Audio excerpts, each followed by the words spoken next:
Most investment real estate qualifies for 1031 treatment, but there are 3 uses that do not qualify. Now, we did label this the qualified use test. It really should probably be labeled the disqualified use test. So what are these 3 categories of disqualification? The first one is your primary residence. When you sell your home, you already have very liberal rules in regards to gain exemption, so you don't need 1031.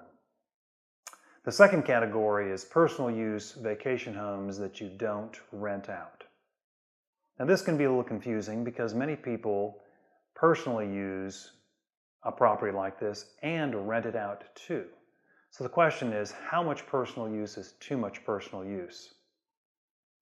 Per the IRS regulations, you can use the property up to 14 days out of the year or 10% of the time that it's rented, whichever is greater.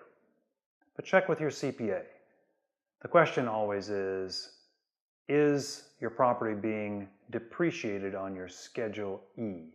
If it is, then your CPA is treating it as qualified investment real estate for a 1031. The third disqualified category is property we refer to as inventory or property held primarily for sale. Some people call it flip property. An example might be someone buys a fixer-upper, does the work, turns around, sells it right away for a profit. That does not qualify for 1031. Now, if instead of selling it right away, they rented it out, let's say for a year. Now, a year is not a magic number, but let's just say in this example it's for 1 year. Could they then sell the property and do a 1031? Absolutely.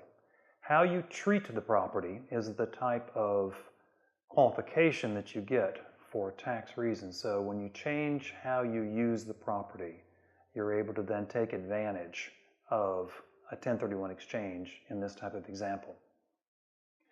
So developers have challenges many times in doing 1031 exchanges because most of what they buy and develop and sell would be called inventory. An example would be they buy some land, get it zoned, and then subdivide it into lots and sell those lots to builders. That's clearly inventory and doesn't qualify. But could that same developer just buy the land, get the entitlements, get the zoning, and then stop there, sell the property, which would be more expensive because they've raised the value by getting a better zoning. Could they do a 1031? Yes, that would be okay.